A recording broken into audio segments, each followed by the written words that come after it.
салому дуруд ба аҳли устодон, шогирдон ва меҳмонони ҳамоиши илмӣ. ин ки аз оилаҳо фардои давлат ҷовидон дар муҳаббат зиндагӣ пайвастаи умри амон, ҷони армону ҳавас андар дуои орзу, насли пайванди вафо осудаи амри замон. ҷумҳурии Тоҷикистон аз замони ба даст овардани соҳибистиқлолӣ таҳти роҳбарии хиратмандонаи асосгузори сулҳу ваҳдати миллӣ пешвои миллат муҳтарам Эмомалӣ Раҳмон дар роҳи созандагиҳо ва бунёдкориҳои беназир дар ҳоли рушд қарор дорад. тавре ҳамагон иттилоъ доранд, 20 июни соли 2024 қонуни ҷумҳурии Тоҷикистон дар бораи масъулият барои таълиму тарбияи кӯдак қабул гардида, он аз 7 боб ва 25 модда иборат мебошад.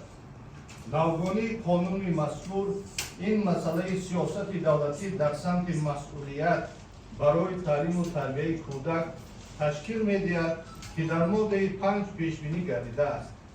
тибқи он сиёсати давлатӣ дар самти масъулият барои таълиму тарбияи кӯдак аз инҳо иборат аст: таъмини ҳуқуқ ва манфиатҳои қонунии кӯдак, роҳ надодан ба поймолкунии онҳо, таҳкими кафолатҳои ҳуқуқ ва манфиати қонунии кӯдак, инчунин барқарор кардани ҳуқуқҳои поймолшудаи ӯ, ташаккули асосҳои ҳуқуқӣ, кафолатҳои ҳуқуқ ва манфиатҳои кӯдак ва ғайра мебошад. ин масъулият ва ин муқаррароти қонун дар мавриде метавонад иҷро гардад ва татбиқ шавад дар ҳолате ки дар оила низоъ набошад, нофаҳмӣ набошад. чунки оила ки худ як якчейки асосии давлат мебошад ва пешвои миллат муҳтарам Эмомалӣ Раҳмон дуи мо қайд менамоянд, дар фарҳанги мардуми кӯҳанбунёди тоҷик ҳамчун ниҳоди муқаддас эътироф гардидааст. зеро беҳтарин арзишҳои инсонӣ аз қабили муҳаббату садоқат, самимияту вафодорӣ ва ҳамдигарфаҳмию таҳаммулгароӣ маҳз дар оила ташаккул меёбад.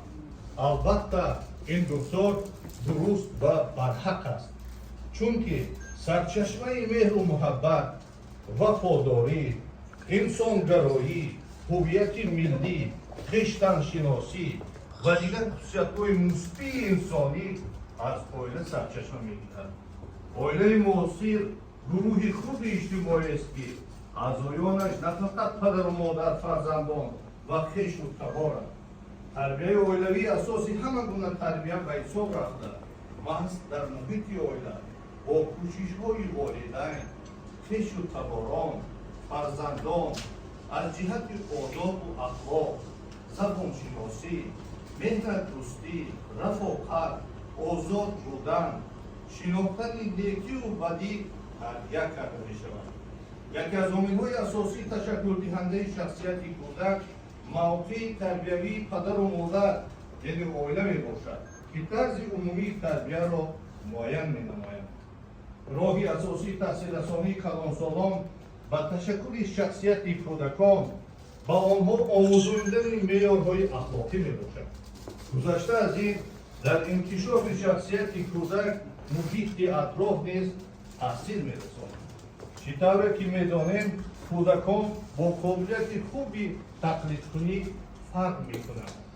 онҳо тарзи гуфтору рафтори калонсолонро зуд таҳлил намуда, ба таври худ ба он тақлид мекунанд ва тарзи рафторро аз калонсолон меомӯзанд.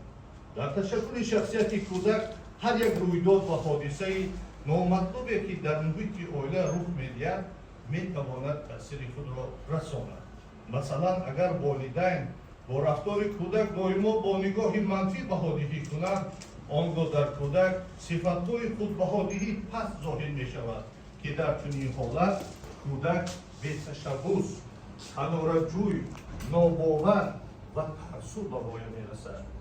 баръакс, агар падару модар кӯдакро доимо рӯҳбаланд созанд, бештар ба ӯ диққат диҳанд, ӯро ҳамчун шахсият эътироф кунанд, آنگاه در کودک خود به خودی انکشاف یافته در همین زمینه از تشبثکاری نمی هراسد و به خود باوری حاصل می نماید. محض رفتارهای درستی عائله و عائله‌داری کلانسالان منبع اساسی تربیه کودکان به شمار می رود. متفکر شرق محمد غزالی دوئل به این مسئله چنین گفته است: پدر و مادر به مثل سرچشمه آبی می باشند که اگر آب آن مصفا باشد پس پایان آب نیز مصفا خواهد بود.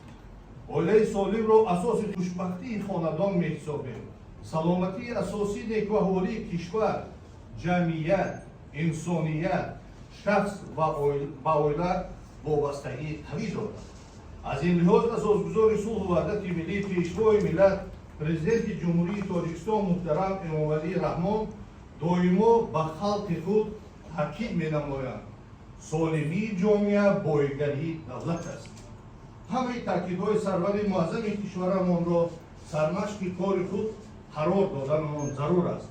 برای رشد جامعه، برای امنیت و سعادتمندی هر یک عائله تاجیک، ملت کهن بنیاد خلق با تمدن، با فرهنگ، تاج بر سر تاجیک ما را می‌باید که فراست و ذکاوت خود را در مسئله نگاهداشت عائله سالم و خاندان فرهمند دیارمان کوشش نماییم. عامل‌های با وجود آوردن مشکلات خانه ویرانشوی را برطرف سازیم. در انجام سخن از فرصت مناسب استفاده نموده تشکیل کنندگان کنفرانس مذکور و مهمانانی که با معروضه ها برآمد می نمایند جهان سپاس اظهار می نماییم. تشکر و دقت.